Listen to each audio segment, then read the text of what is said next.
horror na nga eh. Horror na ang dating. Di ba? Kung tutuusin, nandito po yung sampulan ko po kayo yung ikalabing-tatlong kapitulo. O di ba? Tapos, the 13th chapter. Sa mga Hollywood movies, they usually, you know what, make that to scare people. Pero, ang totoo po, ano po ba yan? Bakit po ba naging scary ang ikalabing-tatlong pelikula tuloy?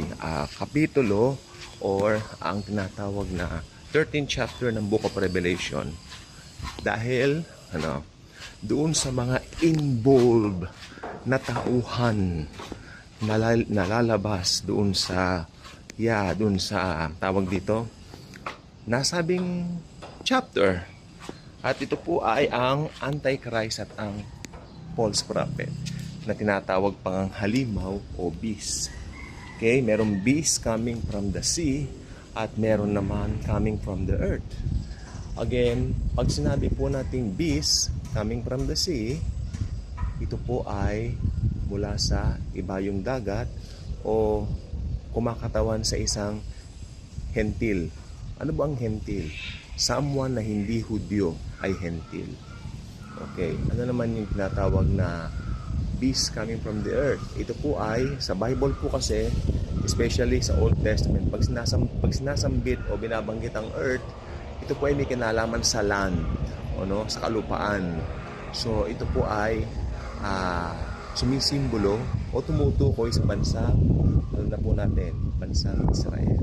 Okay?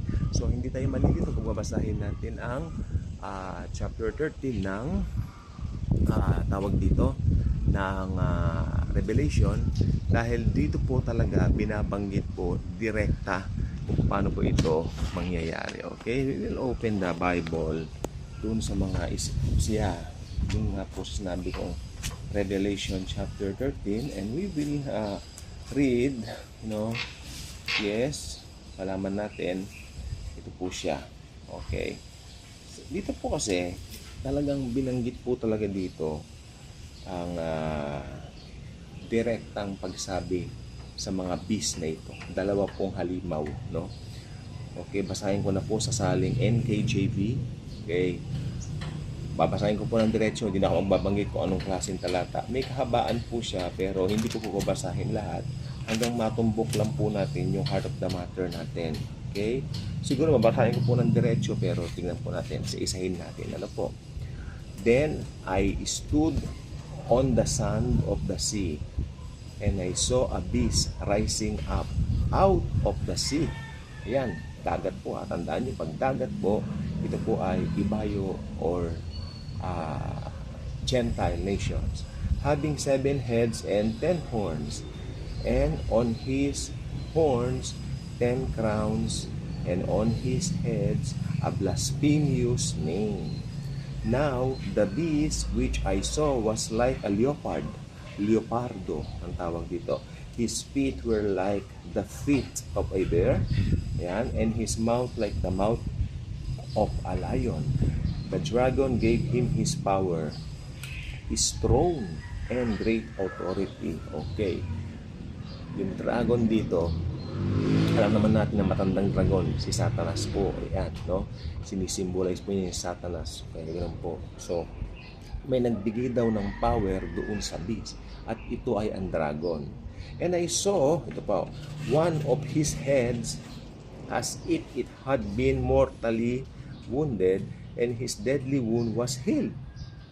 And all the world marveled and followed the beast. Binabasa ko po according sa pagkakasunod-sunod, bibigay ko na lang interpretation para mas mabilis maunawaan.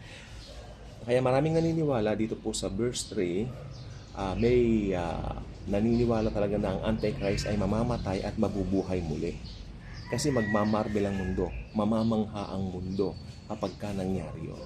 At ito ang kanya magiging susi para i-deceive ang mundo, para pasunurin ang mundo. More, diretso po tayo.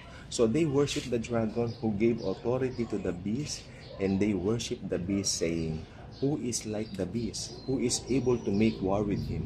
Kaya nung nakita nilang nabuhay ang Diablo or ang Antikristo, bilib na bilib ang mundo. Sino ang katulad ng taong ito na nabuhay muli? Amen?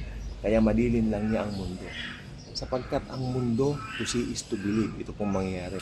And he was given a mouth speaking great things and blasphemies, and he was given authority to continue for 42 months.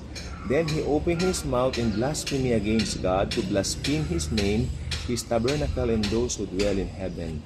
It was granted to him to make war with the saints and to overcome them. And authority was given him over every tribe, tongue, and nation. Okay? Pinahintulutan po ng Panginoon na mangyari yan dahil talagang yung mga talagang hindi nakatala ang pangalan sa buhay na walang hanggan, talagang nakadestin mapahamak at daranasin po ito. Makinig po mabuti. Verse 8, all who dwell on the earth will worship him, whose names have not been written in the book of life. Ito sinasabi ko, yung mga talagang hindi nakatakdang maligtas, sasamba sa halimaw. Okay? Yung mga hindi nakasulat ang pangalan sa book of life of the Lamb is slain from the foundation of the world. Sino ba yung in-slain from the foundation of the world? Who is that Lamb? The Lord Jesus Himself. The Lord Jesus Christ. Okay? Pero ang sabi po rito, all who dwell on the earth will worship Him, whose names have not been written in the book of life of the Lamb is slain from the foundation of the world. If anyone has an ear, let him hear. Ito pong talatang 9. If anyone has an ear, let him hear. Mahalaga po ito kasi dito po malalaman natin na talagang ang Bible nagbababala na dapat tama ang interpretation natin. Hindi basa lang. Kailangan tamang interpretation natin. Kaya if anyone has an ear, let him hear. Kailangan pakinggan natin kung ano yung sinasabi ng Spirit sa bawat talata. Okay? He who leads into captivity shall go into captivity. He who kills with the sword must be killed with the sword. Here is the patience and the faith of the saints. Ito po yung mga nagbuwis ng buhay dahil ayaw magpatata. Kaya sila po ay ang nangyari po ay pinapatay ng Antichrist na ito. Okay? And then may susunod pa. Then I saw another beast coming up out of the earth, and he had 2 horns like a lamb, and he spoke like a dragon. And he exercises all the authority of the first beast in his presence, and causes the earth and those who dwell in it to worship the first beast, whose deadly wound was healed. Ito po yung false prophet. Siya po ay magmumula, beast coming from the earth po siya. Mula po siya sa bansang Hudyo. No? Siya po isang Hudyo, siya po isang Jew na talaga po namang ang gagawin po niya, ituturo niya ang buong mundo doon sa Antichrist. Magkasabwat sila dahil si Satan talaga ang may hawak talaga sa kanila. He performs great signs so that he even makes the fire come down from heaven on the earth.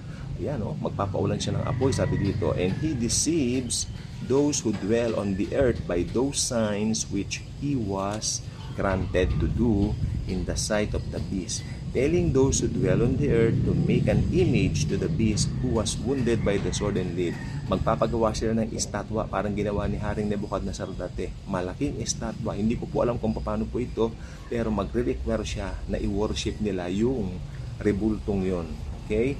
He was granted power to give breath to the image of the beast. O gagalaw yung image ng beast na yon. That the image of the beast should both speak and cause as many as would not worship the image of the beast to be killed. Yung mga ayaw sumamba, papapatay ng Antikristo. Okay?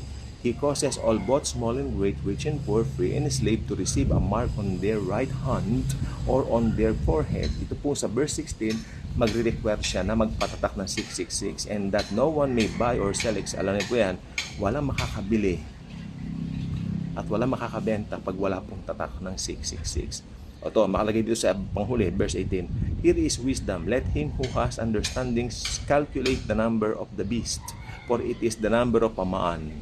His number is 666. O yan, sinamarize ko po yung 13 talata na madalas panakot po nila, pero napakahalaga po nito at very exciting po ang chapter na ito ng Bible sa Revelation sapagkat ito po yung paglabas ng dalawang halimaw. Okay? So I hope kahit papano po ay, sana wag lang po kahit papano, I hope na-excite po tayo at dahil napanood niyo po itong video nito, mas maganda po, aralin din po ninyo ang Revelation 13. Thank you. God bless.